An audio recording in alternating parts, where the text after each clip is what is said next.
सबसे पहले हम लोग आते हैं what do you mean by total cost. सबका टेबुलर फॉर्म और सबका ग्राफिकल फॉर्म दोनों आपको पता होना बहुत जरूरी है। अब टोटल कॉस्ट में अगर देखा जाए, it refers to the sum total of cost incurred by all the factor of production including the fixed and variable factor, कि जितना भी चाहे वो वेरिएबल फैक्टर पर लगा कॉस्ट हो, ठीक है क्या, कौन सा वेरिएबल फैक्टर, जितना लेबर कॉस्ट लगा हुआ है भाई, जैसे एक वेरिएबल कॉस्ट है, और जितना फिक्स्ड कॉस्ट लगा हुआ है, ठीक है, मतलब उन दोनों को एक तरीके से अगर जोड़ देंगे तो हमारा टोटल कॉस्ट निकल के आ जाएगा। तो टोटल कॉस्ट का मतलब क्या हो गया भाई, टोटल कॉस्ट का फॉर्मूला होता है total fixed cost plus total variable cost. याद रखना कि वेरिएबल कॉस्ट और फिक्स्ड कॉस्ट को जोड़ना है, वेरिएबल कॉस्ट को और प्लस फिक्स्ड कॉस्ट को जोड़कर चलना है, बहुत इंपॉर्टेंट है दोनों को, ठीक है। जैसे कि एग्जांपल के तौर पर अगर देखा जाए what in by total cost, अगर इसको टेबुलर फॉर्म में देखा जाए तो मान लो कि जीरो आउटपुट इनपुट हुआ, ठीक है,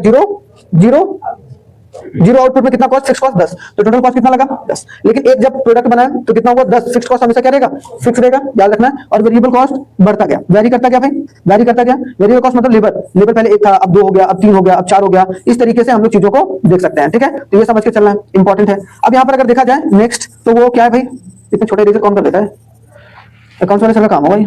उसके बाद अगर देखो तो टोटल कॉस्ट जो इफेक्ट हो रहा है वो किसकी वजह से हो रहा है, वेरिएबल कॉस्ट की वजह से। ये तो फिक्स है ना, 10 + 10 तभी वैरी कर रहा है। इसका मतलब ये अगर ग्राफ में देखा जाए तो एक तरफ कॉस्ट लिखो और दूसरी तरफ क्या लिखो, आउटपुट। यूनिट्स वगैरह हमेशा कहां लिखा जाता है, नीचे एक्स एक्सिस पर और वाई एक्सिस पर। तो फिक्स कॉस्ट कितना था भाई 10, तो 10 हमने क्या कर दिया, और वेरिएबल कॉस्ट कितना था, पहले 10 था तो 10 पर रखें, फिर उसके बाद 18 था 18 पर किए, ठीक है। वेरिएबल यहाँ 10 था, यहाँ 18 था, उसके बाद आपको क्या है 24 है 28 है 24 है 24 है 28 है और 32 है।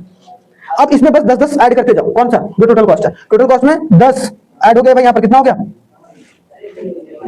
10, ये वाले पॉइंट पर 10 हुआ और इस वाले पॉइंट पर कितना हुआ 20, इस पॉइंट पर कितना हो गया, हाँ बहुत अच्छे, हाँ बहुत अच्छे। फिर 28 हो गया, 34 हो गया, उसके बाद 38 हो गया और 42। समझ में आ गया। अगर कोई बोलेगा कि